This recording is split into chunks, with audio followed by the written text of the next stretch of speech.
distinguished partners of the Global Peace Foundation, honorable National Assembly members, all the sponsoring organizations and agencies that are participating in this conference. Congratulations for this noble effort. Let's give everyone a round of applause. As the previous speakers have suggested, we live in precarious times. I believe that, especially here in Korea, South Korea, many of us are numb to the fact that we have been dealing with the threat of potential conflict on the peninsula ever since the armistice in 1953. So it's very easy for us to once again fall back into the old frameworks of thinking that we have been enduring and living through for the last 70 years. But one of the things that we need to be aware of today is that the entire calculus has changed. As a student of history, especially in my senior year at Columbia University, I wrote and did research of my honors research paper on the interwar years between 1945 to 1950 and the outbreak of the Korean War. And of course, because my family had been steeped in not only Korea's fight for liberation under the colonial yoke of Japan, but also thereafter to try to bring peace on the peninsula. This had been an interest of mine ever since I was a young boy.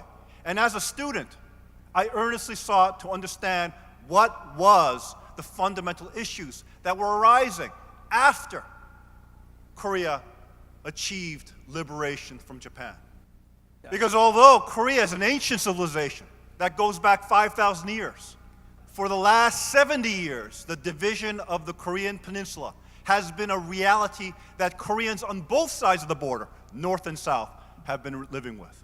And yet, even when Koreans speak of the issues today, they speak within that framework, within the narrative of that division. What happened after 1945 is a tragedy when you look at Korean history from its beginning to that point in human history. The separation of the Korean people was not the desire or the wish of the Korean people, but it was a foreign construct imposed on the Korean people at a time when they were hopeful that finally a nation that was subjugated, that was stripped of its identity, a people that had their dreams shattered and hopes shattered, could finally realize the dream that had animated these people for 5,000 years. Division of the Korean people represents that tragedy. And yet today, even South Koreans look upon that division as if it is a reality that they have to accept. When I started this unification movement in 2010, the first key issue that we had to address was to build a vision that allows the Korean people and all sincere, well-intentioned individuals, nations, and parties that want to resolve the problem on the Korean Peninsula to recognize first and foremost that the ideological construct of the Cold War was no longer relevant for not only the Korean people, but for this age. What was needed was a vision to unite the Korean people north and south that was not tainted by any foreign construct, but was uniquely Korean and had defined the identity of the Korean people. The book I authored in 2014 under the Korean Dream, title of the Korean Dream, was an effort to build that vision. Now remember, up until that time, there was no Korean Dream. In that book, in dealing with the issue of unification, I touched upon the history of the Korean people. Most importantly, the founding mythology upon which the Korean people's identity and national sense of destiny was formed. 통일인간, which is known to all Koreans, and it articulated this national destiny and vision upon which I wrote that book. That book was a vision of a unified peninsula, of a unified people that has the shared destiny to serve all humanity and set a model nation for all nations to follow. We heard speakers from the international community. They've pointed out very clearly that today we live in precarious times. Right now, the United States and North Korea are on a course of conflict. The historic trip of the American president to Asia, and especially to South Korea, he articulated the American agenda of his administration. That the United States will not allow the North Korea to be a nuclear threat to the United States or any of its allies. What that means, we have yet to see. Of course, Kim Jong-un's administration, as well as his fathers and his grandfathers, had been looking towards the development of nuclear weapons and nuclear technology. Yet, the commitment for nuclear weapons and the ability to attack the United States has sped up in exponential rates under the Kim Jong-un administration. They are steadfast in their commitment to develop a nuclear North Korea. Under this scenario, there's only two options. Either through some type of diplomacy, North Korea stops its nuclear program, or there's conflict. So the issues that Dr. Nalapad raises are very real. Yet, being a person who believes in God and in destiny and in providence, and especially somebody who believes and has faith in the Korean people, in the destiny of the Korean people, I believe that there's an alternative option and that this crisis can turn into an opportunity that can finally end the cruel chapter of the divided Koreas that had been imposed upon the Korean people. That this can be a time where Koreans can be in charge of their own destiny to help to architect and define their own future, a future that is not divided, but is united as one, that realizes their providential charge, the vision of Hogingan, to be the benefit to all humanity. You know, as a student of history, there are moments in time that can define an age. I believe we live in such a time. For the first time in the geopolitics of this region, the most influential nations of this region and the world are recognizing the importance of the peninsular issue. As a Korean who lives in America, for the first time in my memory, and as a student of American history and American foreign policy, for the first time in American foreign policy, there is a fundamental shift. Korea is no longer an afterthought of American foreign policy, but Korea is the most important priority in American foreign policy. So instead of talking about opinion, let's talk about facts of what's happening geopolitically in this region today. For the first time in this region's history, the United States had China agree to financial banking sanctions of North Korea. Never was there this level of cooperation between the two most important powers within this region, the United States and China. I believe these banking and financial sanctions will have huge, huge implications for North Korea. I think we need to start off by realizing that North Korea is a rogue state, and they have been engaged in all the activities that all the civilized nations of the world frown upon and have basically reprimanded North Korea on. And that will not change. The increase of the black market in North Korea as a negative, I look at it as a positive. Very much like what happened in the Soviet Union, where the free world sanctions on the Soviet bloc led to the rise of black markets that then led to the inflow of information to the general people of the Soviet Union that made them understand that their system was not as good as the systems in the West. Today, we have multimedia technology that did not exist 10 to 20 years ago. Today, all you need is a cell phone, and you have access to the rest of the world. What will happen with the rise or the increase of the black market in North Korea?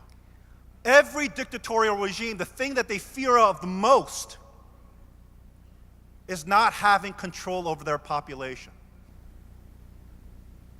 You're going to see the erosion of the Kim regime, not from outside pressures, but from within. This is the opportunity for South Korea.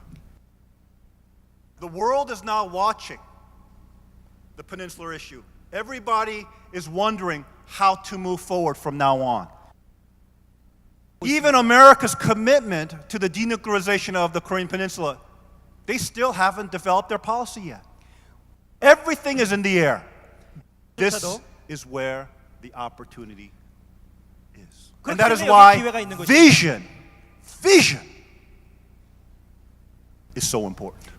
How do we build consensus, not only here in South Korea, but in the international community, to find a solution to this global crisis? As a person of faith and as someone whose family was committed to the unification of the Korean Peninsula, I think there's only one option. Outside of the two options that currently the North Korean regime and the United States is now headed down towards. There's a third way, and that is the peaceful unification.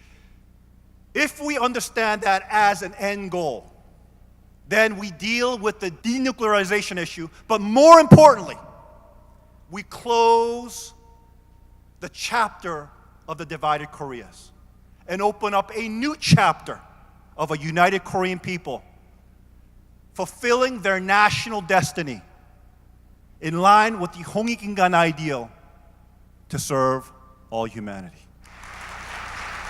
I think it's very important, and this is where really the onus lies upon South Korea. The problem with South Korea right now is they're all divided. And there are many assumptions that many South Koreans have that fall within that Cold War framework. That does not put into account the current geopolitical crisis that they are currently under. They have been numbed to the realities of division. That is why conferences such as this and initiatives such as AKU is so significant in the history of our people. Because it brings the vision and the clarity of the way forward in this time of global crisis. My hope is that the Moon Jae-in administration recognizes this historic opportunity that they have been afforded by fate and sets as the national agenda of South Korea the peaceful unification of the Korean Peninsula. So as the nations within this geopolitical environment start to formulate their policy in terms of how to deal with the Korean nuclear issue, that becomes the alternative, the only sound and reasonable alternative that can deal with the nuclear issue, but more importantly, bring an end to the tragedy that was imposed upon the Korean people throughout the 20th century. The tragedy of colonialism and the tragedy of a divided peninsula due to the ideological divide between communism and the free world. I want to remind Koreans that in 1948, there was to be a national election for a united Korean government. Yet, those elections never took place. And the two governments of North and South Korea were formed in its place that reflected the ideological divide of the Cold War. If we look at the current existing two nations as within the context of Korean history, this is but just a transitory process. All Koreans, North and South, should recognize that the existence of these two governments was meant to eventually lead to a unified Korea. That these two governments represents a transitory process for the creation of a one unified Korean nation. One thing I want to remind my good friend Dr. Nalapad is this. I think it would be a grave mistake for the international community if it recognizes the national identity of North Korea. The position of the free world was that South Korea represented the Korean people. And it has always been the intention of the grandfather's regime, the father's regime, and now the son's regime to get that legitimacy of recognition from the international community. That should never happen. These two governments represent a transitory moment in the history and the story of the Korean people. What should be the end of that story should be the formation of a new nation that all Koreans, both North and South, can call their home. That upholds the fundamental ideals and values that the Korean people were founded upon, etched in the Hongik-ingan. That is why I believe it should be the national policy of South Korea to lead in that effort and to make that the agenda, regardless of which party, left or right, is in power. This should be the stated mission and goal of South Korea. You know, we stand, once again, like I said, in an inflection point in history. Next year, we're going to be hosting, South Korea is going to be hosting the Pyeongchang Olympic Games, the Winter Olympic Games here in Korea. It reminds me of 30 years ago when I, as a young man representing the Republic of Korea, participated in the Seoul Olympic Games as one of its athletes. 1988 was a historic year in the history of South Korea because it also marked the first transition to a democratic process.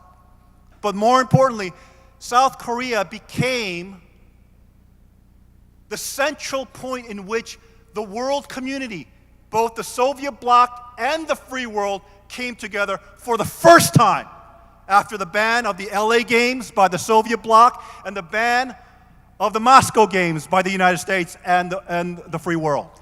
Next year, the Olympics will be coming back to South Korea. In this hotly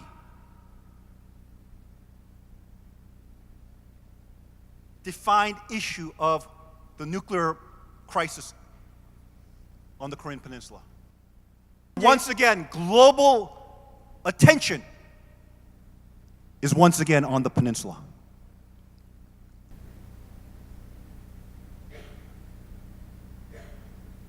This is a historic moment. This is a historic moment. Then in 2019,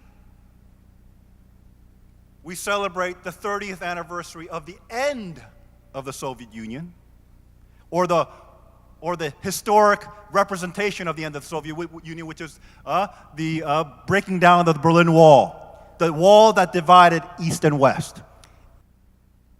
But more importantly for Koreans, it marks the 100th year centennial